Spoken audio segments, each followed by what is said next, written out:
Bonjour à tous, prenons un instant aujourd'hui pour lire et méditer un passage du livre du ciel de Luisa Picaretta. Au nom du Père qui m'a créé, du Fils qui m'a sauvé et du Saint-Esprit qui me sanctifie.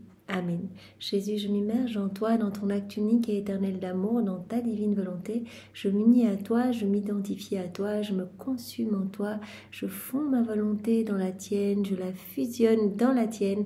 Et Jésus, comme tous les jours, je t'appelle dans ma vie, dans mon cœur, pour que tu prennes les commandes de mon existence. Viens tout faire en moi jusqu'à mon dernier souffle, viens dépouiller mon âme, viens vraiment la nettoyer, la purifier de tout ce qui résulte de ma volonté humaine. Recrée cet espace indispensable pour que ta divine volonté puisse être souveraine en moi, qu'elle puisse se déployer, qu'elle puisse être libre, qu'elle puisse agir et opérer à partir de mon humanité. Je t'en fais l'offrande de mon humanité, Seigneur, ainsi que de ma volonté, mes émotions, mes désirs, mes pensées. Je te donne tout, Seigneur. Sers-toi de tout, et bien comme fondation pour établir le royaume de ta divine volonté, le royaume de ton divin fiat dans mon cœur, mais pas que, dans tous les cœurs. Je veux travailler à l'avènement de ton royaume, alors fais de moi un bon instrument de paix, d'amour, de justice et de miséricorde. Jésus, je te supplie d'investir mes actes de ta présence, de venir dans chacun de mes pas. Je veux couler tous mes regards dans les tiens, qu'ils soient tous sanctifiés, que ce soit tes regards à travers mes regards, qu'ils soient marqués du sceau de ta compassion. Je veux que ce soit toi qui respires dans mon souffle, toi qui parles à travers ma bouche. Viens Jésus faire toi-même battre mon cœur, viens dans toutes mes pensées, que tout, absolument tout soit fait pour toi, que tout soit fait par toi Jésus et que tout soit fait dans ta divine volonté, immergé en toi. J'aimerais, Jésus, qu'à chacun de mes battements de cœur, à chacun de mes battements de cils, à chacun de mes pas, à chacun de mes mouvements externes et internes, tu puisses recevoir tout l'amour, la gloire, l'honneur, les adorations, les louanges que tu aurais dû recevoir des hommes s'ils n'avaient pas quitté ta divine volonté, s'ils n'avaient pas connu le péché. Que tu puisses recevoir la gloire, l'amour, l'honneur, les adorations, les louanges, les remerciements que tu aurais dû recevoir des âmes réprouvées si elles n'avaient pas choisi délibérément de s'arracher de ton cœur pour aller se perdre. Je veux continuellement réparer, Seigneur, continuellement à chacun de mes battements de cœur te demander que vienne s'établir ton royaume sur la terre et continuellement te recouvrir de l'amour de ton Père, de l'amour de l'Esprit Saint, de l'amour trinitaire, de l'amour de ta maman, de tous les actes d'amour que tu as placés dans l'œuvre de la création, dans l'œuvre de la rédemption, dans l'œuvre de la sanctification. Je veux te recouvrir de tous les actes d'amour de ta maman, tous ces soleils étincelants. Je veux vraiment tout faire bien placer, mais je t'aime et tout te redonner continuellement, Seigneur, au nom de tous. Je veux pallier pour tous ces vies d'amour, pour tous ces vies de tendresse. Je veux sur chaque élément créé, répondre à ton amour. Partout, dans toute la création, je veux placer mon amour pour toi, uni au tien, pour vraiment répondre et qu'il y ait ce reflux d'amour au nom de tous, Seigneur. Je veux me placer entre le ciel et la terre et je veux, Jésus, je veux prendre tout ce qui t'offense, tout ce qui te blesse, toutes les iniquités, les froideurs, les méchancetés humaines. Je veux tout reprendre et tout récapituler et plonger dans ta divine volonté pour tout transformer, pour tout refaire en autant d'actes de louange, de bénédiction et d'amour pour toi. Et je veux reprendre également tous les actes bons de tous les saints, de tous les temps, que je veux également plonger dans ta divine volonté pour les diviniser, parce que je ne veux t'offrir que du divin, Jésus, et je veux t'offrir ces actes d'amour continuellement, martyr, chapelet, rosaire, dévotion, sacrifice, tout ce qui a pu être fait par amour pour toi, par amour pour ta maman, je veux t'offrir cela continuellement jusqu'à mon dernier souffle, Seigneur. À chaque instant, à chaque nanoseconde, je veux te recouvrir de tout cet amour. Je veux te remercier, Jésus, pour ton amour infini pour chacun de nous, pour ta miséricorde sans borne. Tu nous attends, quelle que soit la misère de nos péchés, quelle que soit la laideur de nos âmes. Tu nous attends les bras ouverts et tu languis d'impatience. En fait, tu es dans cette attente continuelle que nous fassions un pas vers toi. Alors tu es fou de joie quand nous venons t'amener ce tas de décombres. Et toi, tu vas tout prendre, Seigneur. Tu vas nous laver de ton sang, de tes larmes et tu vas tout sanctifier. Tu as dit, je ferai des plus grands pécheurs, les plus grands saints, s'ils ont un petit peu foi en ma miséricorde. Alors vraiment, Seigneur, nous sommes là pour, au nom de tous, te dire que nous avons foi en toi, foi en ton Église, foi en ta miséricorde et que nous voulons vraiment te servir, que nous voulons devenir pour toi ces petites sources de joie, ces petites sources de réjouissance, que nous voulons que notre cœur soit un tabernacle vivant pour ta divine volonté. Viens Seigneur Jésus, nous t'attendons et vraiment je te demande de venir maintenant préparer nos âmes pour accueillir ce nouvel enseignement. Viens nous recouvrir de ta lumière, viens nous donner ton cœur à toi pour que vraiment nous puissions recevoir ces mots bénis qui sont les tiens, les comprendre, nous en abreuver et les mettre en pratique pour que nos vies changent et que tous nos actes deviennent divins, éternels, faits en union avec toi Jésus. Je te demande de parler à travers ma bouche. Envoie sur chacun de nous ton Esprit Saint, que ce moment puisse te ramener à toi beaucoup d'âmes, Seigneur, comme une rosée bienfaisante, que beaucoup d'âmes puissent se convertir, se sanctifier, se purifier, se repentir. Voilà, nous voulons que tu reprennes ta place d'honneur au milieu de tes enfants. Viens, Esprit Saint, viens par la puissante intercession du cœur immaculé de Marie, ton épouse bien-aimée. Viens, Esprit Saint, viens, par la puissante intercession du cœur immaculé de Marie, ton épouse bien-aimée. Viens, Esprit Saint, viens, par la puissante intercession du cœur immaculé de Marie, ton épouse bien-aimée. Que tout soit pour ta gloire, Jésus.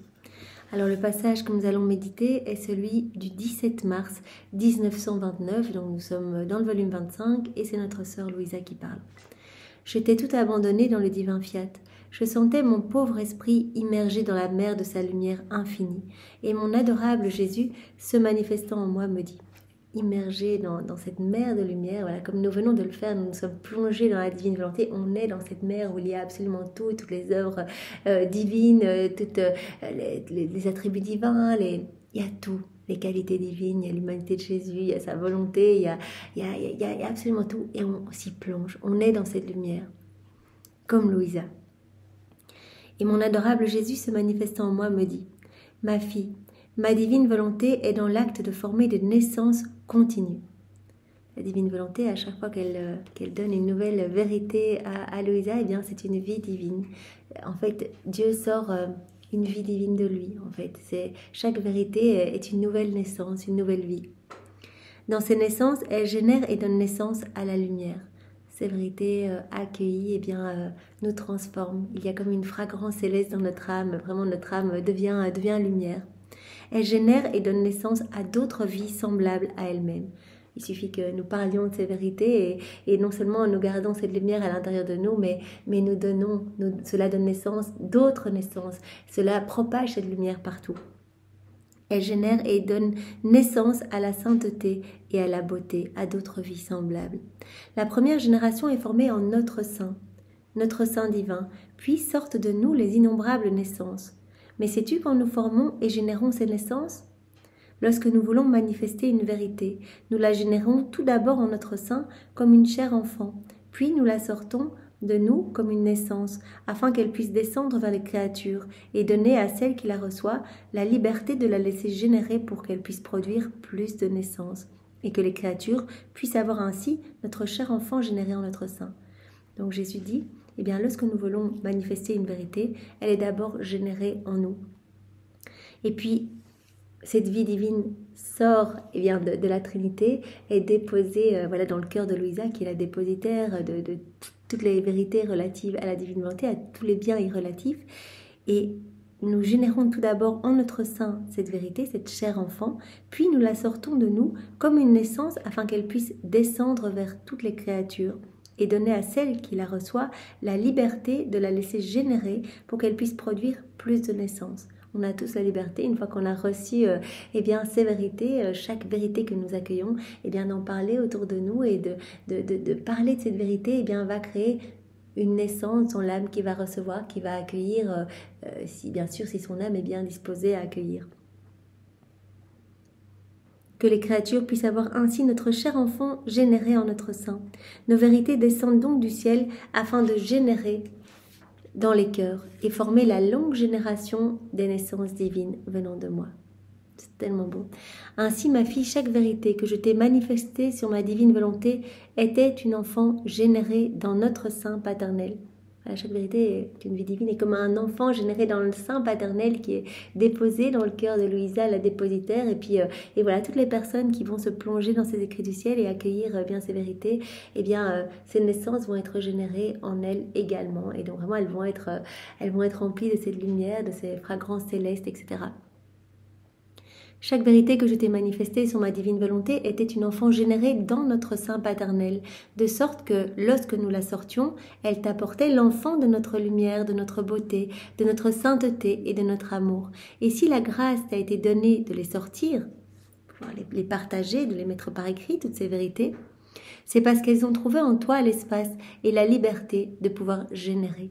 Parce que Louisa était, elle s'est laissée dépouiller par Jésus, travailler par Jésus. Donc tout ce qu'elle reçoit, eh bien, est en dépôt et vraiment, elle est tellement, dans la divine volonté que qu'elle s'est laissée guider pour mettre tout cela par écrit. C'est Jésus qui lui a dit, mais c'est moi qui fais tout en toi. Ne crois pas que c'est toi qui mets par écrit. Ne crois pas que, c'est moi qui inscrit d'abord en lettres d'or dans ton cœur et puis qui t'aide à mettre tout par écrit. Ce sont mes mots, chaque enseignement, chaque vérité est une partie de moi. Et on voyait Jésus dans un autre passage qui chérissait tous ces écrits, qui les ordonnait dans son cœur, qui les embrassait, etc. Chaque mot est béni et chaque mot peut toucher une âme, peut percuter.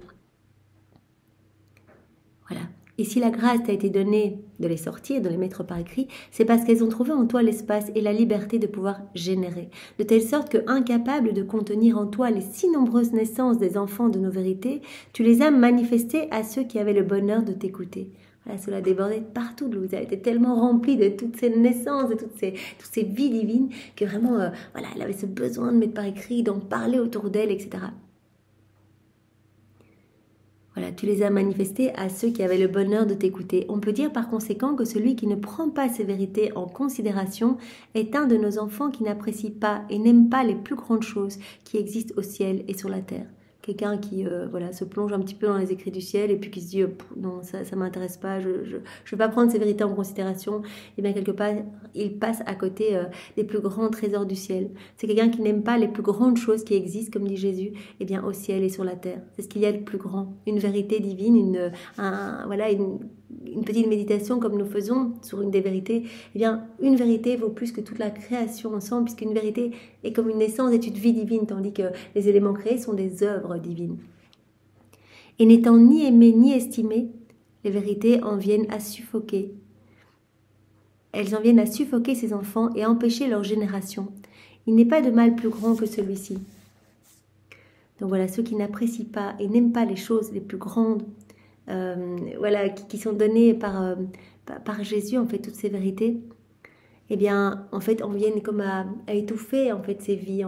Imaginons, on reçoit ces vérités et puis en fait, on les laisse dans notre cœur, on ne s'y intéresse pas, on n'essaye pas de les mettre en pratique. C'est comme si on étouffait toutes ces naissances en nous. Ils en viennent à suffoquer ces enfants et à empêcher leur génération. Donc, ils ne vont pas en parler, donc quelque part, ils vont empêcher toutes ces générations, etc., empêcher ces vies de se propager. Il n'est pas de mal plus grand que celui-ci, ne pas mettre tous ses soins à conserver une de nos vérités, comme le plus grand des trésors, parce qu'elle est notre enfant, porteuse de notre vie sur la terre. Voilà, c'est pour cela que Jésus disait souvent à Louisa, nommez aucun mot, tout est important. Moi, je sais exactement quelle partie de ce que je t'enseigne va toucher telle âme. Il nous voit à travers les générations. Donc, il dit, les personnes qui ne veulent pas conserver ces vérités, les mettre en pratique, en parler, les propager, etc., quelque part, ils étouffent toutes ces naissances dans leur cœur. Voilà, et c'est comme s'ils ne voulaient pas prendre part à ce grand trésor que je leur donne. Voilà. Ne pas mettre tous ses soins à conserver une de nos vérités comme le plus grand des trésors, parce qu'elle est notre enfant, porteuse de notre vie sur la terre. Cela revient à faire suffoquer ses vies. Quel bien ne peut pas faire une de nos vérités ? Elle contient la puissance de notre fiat. Elle est si vaste qu'elle a le pouvoir de sauver un monde entier. Plus encore, car chaque vérité contient un bien distinct à donner aux créatures. Dans chaque vérité, il y a quelque chose, il y a un trésor que l'on reçoit, il y a un bien distinct dans chacune des vérités que nous allons recevoir pour vraiment nous faire grandir en sainteté, cette sainteté divine que Jésus nous promet. À chaque fois, il vient nous séduire par ces mots pour que vraiment nous ayons cette envie de mettre en pratique, que nous ayons vraiment cette soif d'en savoir plus, de nous y replonger. Car chaque vie contient un bien distinct à donner aux créatures, ainsi qu'une gloire pour celui qui l'a générée. Donc il y a un bien dans chaque vérité, il y a un bien pour la créature, un cadeau, un trésor qu'elle va recevoir. et même si elle parle de cette vérité à d'autres personnes, eh bien les autres personnes recevront ce même bien, mais également une gloire pour celui qui l'a généré, une gloire pour Dieu, une gloire parfaite à Dieu. Et faire obstacle au bien et à la gloire que nos chères naissances devraient nous rendre est le plus grand de tous les crimes. Voilà, faire obstacle, essayer d'entraver la diffusion de ces connaissances, voilà, les étouffer, ne pas y croire, médire, etc. Essayer voilà, de dissuader des personnes qui lisent les écrits du ciel en disant mais non, arrête de lire ça tout de suite. Et bien c'est quelque part... Jésus parle carrément de crime en fait parce qu'on étouffe en fait. C'est comme si on venait... on empêche, c'est bien d'être distribué dans les cœurs et cette gloire d'être donnée à la Trinité. C'est pourquoi je t'ai donné tant de grâce, je t'ai administré les mots, j'ai dirigé ta main quand tu écrivais, afin que les enfants de mes vérités ne soient pas étouffés et comme ensevelis dans ton âme. Et pour que tu n'oublies rien, je me suis placée près de toi, je t'ai tenu dans mes bras, comme une tendre mère tient sa petite fille, et tantôt je t'ai attiré par mes promesses, tantôt je t'ai corrigé, et tantôt je t'ai réprimandé sévèrement, lorsque je te voyais réticente à écrire les vérités que je t'avais manifestées, car elles étaient pour moi des vies et des enfants. Chaque vérité est comme vraiment une naissance, une vie, un enfant que Dieu sort de lui pour le placer vraiment dans nos cœurs et nous donner un bien magnifique, pour nous donner quelque chose à chaque fois de distinct et de magnifique et pour que nous puissions par nos vies eh bien, le glorifier. Voilà, je t'ai corrigé, je t'ai réprimandé quand je te voyais réticente à écrire les vérités que je t'avais manifestées, car elles étaient pour moi des vies et des enfants qui, sinon aujourd'hui, viendraient demain au jour. Tu ne peux pas imaginer ma tristesse devant la négligence de ceux qui ont perdu les 3 volumes de ma divine volonté. Et ici, Jésus nous apprend que 3 volumes ont été perdus, 3 volumes reprenant toutes ces vérités, toutes ces vies divines, toutes ces naissances, tous ces enfants sortis du sein de Dieu. Combien de vérités ne contenaient-ils pas? Combien de vies n'ont-ils pas étouffé? Toutes ces personnes qui avec négligence, ont perdu ces 3 volumes. Ils ont étouffé des vies divines. Formant la tombe pour mes enfants, qu'avec tant d'amour j'avais produit de mon sein paternel. Puisque ces vérités sont comme des enfants, et bien tous ces personnes qui avec négligence ont perdu ces écrits, eh bien c'est comme s'ils avaient mis à mort voilà, ces vies divines, qu'ils les avaient étouffées. Formant la tombe pour mes enfants qu'avec tant d'amour j'avais produit de mon sein paternel. Quant à ceux qui furent négligents au point de causer leur perte, j'ai le sentiment qu'ils ont brisé le plan de ma divine volonté, de sa longue histoire que je t'ai racontée avec tant d'amour pour la faire connaître. Car chaque fois que je me préparais à te parler de mon fiat, l'ardeur de mon amour était si grande que j'avais le sentiment de renouveler l'acte de la création tout entière, spécialement quand dans l'ardeur de notre amour l'homme a été créé. Chaque vérité voilà, qui est manifestée, eh bien, Jésus ressent cette ardeur d'amour, et bien particulièrement l'ardeur de son amour quand l'homme a été créé. Voilà, vraiment, il sort cette vie pour vraiment nous illuminer, pour que nous soyons à nouveau à cette place à laquelle Dieu nous attend, cette place d'Adam dans son état d'innocence. Donc cela est chaque fois donné dans un flot d'amour immense.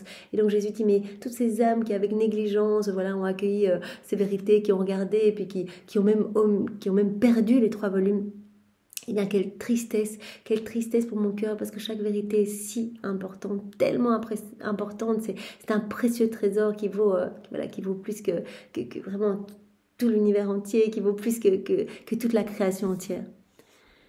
En entendant cela, je sentais mon âme transpercée, comme mise en pièces, et je lui dis, mon amour, si tu veux, tu peux faire un miracle de ton omnipotence pour qu'il soit retrouvé, et tu n'auras pas ainsi la douleur de tant de vérités étouffées et de la longue histoire de ta divine volonté brisée. Parce qu'il dit, voilà, ces personnes qui, avec négligence, ont perdu mes volumes, toutes ces vérités, toutes ces vies divines qui ont été perdues, eh bien, je sens comme la longue histoire de la divine volonté que je t'ai racontée, qui est comme brisée, parce qu'il y a eu tellement de vérités perdues. Et Louisa, elle dit, mais tu peux faire un miracle pour que ces volumes soient retrouvés. Je souffre beaucoup, moi aussi, et je ne suis même pas capable d'expliquer mon chagrin. Et Jésus ajouta, bien Louisa, c'est l'écho de mon chagrin qui est en toi. Elle ressent énormément de souffrance quand elle pense à ces 3 volumes perdus, et Jésus lui dit, bien c'est mon chagrin qui est en écho en toi, puisque je vis en toi. Et vraiment en chacun de nous, eh bien, Jésus viendra bien sûr à notre petite mesure. Voilà, nous sommes débutants, des petits nouveau-nés dans la divine volonté.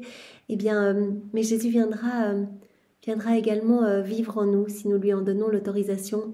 Et il va petit à petit, eh bien, voilà, faire rejaillir en nous sa lumière, sa présence, et nous allons ressentir quand Jésus est triste. Nous allons vraiment ressentir son chagrin en nous, nous aussi, face à des blasphèmes, des péchés, des choses autour de nous. Eh bien, nous allons sentir la tristesse de Jésus pour... en fait, il nous appelle à le consoler continuellement, à réparer. Nous allons également sentir sa joie, son amour débordant, etc. Mais Louisa, elle le sent très fort ici, le chagrin de Jésus face à la perte de ces 3 volumes. C'est l'écho de mon chagrin qui est en toi, c'est la déchirure de tant de mes vies qui ont été étouffées, toutes ces vies qui ont été enfouies, étouffées parce qu'elles n'ont pas pu se dévoiler au grand jour puisque les volumes ont été perdus. C'est cela que tu ressens en toi. Les vérités qui ont été perdues sont inscrites dans la profondeur de ton âme. Jésus l'a tout écrit avant dans le cœur de Louisa, il a tout gravé en lettres d'or avant dans son cœur. Et donc toutes ces vies qui sont perdues, qui ont été vraiment comme étouffées, et elle ressent la déchirure de toutes ces vies enfuies dans son cœur. Car je les écrivais d'abord en toi de ma main créatrice avant que tu les mettes sur papier. Et c'est pourquoi tu ressens si vivement leur déchirement. C'est le même déchirement que tu ressens dans ton cœur. Si tu savais combien je souffre, en chaque vérité de ces volumes qui ont été perdus avec tant de négligence, je me sens mise à mort. Chaque vérité perdue, et un volume contient... innombrables, vraiment pléthore de vérités. Et bien Jésus, pour chaque vérité qui a été perdue, et bien ressent comme la mort en fait. Je me sens mise à mort et autant de morts qu'il y avait en eux de vérité. Il reçoit une mort par vérité perdue en fait, puisque ces vérités nous donnent la vie à nous. Et bien quelque part on a étouffé toutes ces vies divines. Les hommes par négligence en perdant ces volumes. Et bien ont comme mis à mort Jésus. Et non seulement cela, mais la mort de tout le bien que ces vérités devaient apporter, et la mort de la gloire qu'elles devaient me donner. Et voilà, il ressent vraiment que ces vies divines ne peuvent pas être données, donc il ressent quelque part la mort de ces vies divines, il ressent la mort de tous les biens que ces vérités allaient donner dans les cœurs, et il ressent la mort de toute cette gloire que les hommes, en recevant ces vérités, allaient donner à leur Créateur. Mais ces âmes devront payer pour cela, celles qui ont perdu les volumes, avec d'autant plus de feu au purgatoire qu'il y avait de vérités dont ils ont causé la perte. Sache cependant que s'ils ne mettent pas tout en œuvre pour les retrouver, parce que je veux leur coopération, je ne ferai pas le miracle que certains voudraient pour qu'ils soient retrouvés, et cela en châtiment pour leur négligence. Donc Jésus veut vraiment que ces âmes négligentes puissent manifester comme un repentir et coopérer pour retrouver ces écrits. Ces naissances, ces vérités, ces chers enfants et ces chères vies que nous avons produites ne seront cependant pas retirées, car ce qui sort du sein de notre divinité comme porteur d'un grand bien pour les créatures, nous ne le retirons pas, à cause de l'ingratitude et de la négligence de ceux qui ont perdu tant de nos vérités. Tout ce qui a été donné, ça reste dans le sein de Dieu. Ce n'est pas retiré. Donc, c'est pas parce que les hommes sont ingrats et négligents que ces vérités vont être retirées. Parce que ces vérités, c'est pour nous, c'est pour nous rendre plus beaux, c'est pour nous rendre plus lumineux, c'est pour que nous puissions devenir propriétaires de tout. Vraiment, à chaque vérité, c'est un bien qui est donné à notre âme. C'est quelque chose de magnifique qui s'opère en nous. Donc, Jésus dit, malgré l'ingratitude, la négligence des hommes, etc., la fermeture des cœurs, ces vérités sont toujours là, on ne va pas les retirer. Ce qui est sorti de notre cœur, on ne va pas le retirer. Par conséquent, lorsque le royaume de notre volonté sera connu, quand le royaume sera vraiment bien connu et qu'il régnera sur la terre, je ferai en sorte de manifester de nouveau ce qui a été perdu. Jésus promet à Louisa que quand le royaume sera bien implanté et bien connu, il s'arrangera pour faire connaître tout le contenu de ces 3 volumes perdus. Car si je ne le faisais pas, il manquerait le lien et la connexion et le plan tout entier du royaume du divin fiat. Donc voilà, il dit, ce ne serait pas complet si je ne donnais pas tout ce qui manque, tout le contenu de ces volumes. Donc ne t'inquiète pas Louisa, quand ce royaume sera bien implanté sur la terre, que beaucoup d'âmes en auront connaissance, je redonnerai ce contenu perdu. En entendant cela, je lui dis en pleurant, « Alors, mon amour, dans ce cas, je devrais attendre que mon exil sur terre sera long. Pourtant, tes privations sont pour moi une telle torture que je ne peux pas être éloignée de la céleste patrie plus longtemps. » Elle dit, si je dois attendre, que le royaume soit établi, mais que je dois attendre que ce contenu soit redonné, cela va prendre encore beaucoup de temps alors que moi je rêve d'être avec toi dans la patrie céleste. Et Jésus ajouta, fille, ne t'afflige pas, et il n'est pas non plus nécessaire que je te dise à toi ou à d'autres comment et à qui je dois le manifester. Voilà, Louisa, ce sera peut-être pas de ton temps que ce sera manifesté à nouveau.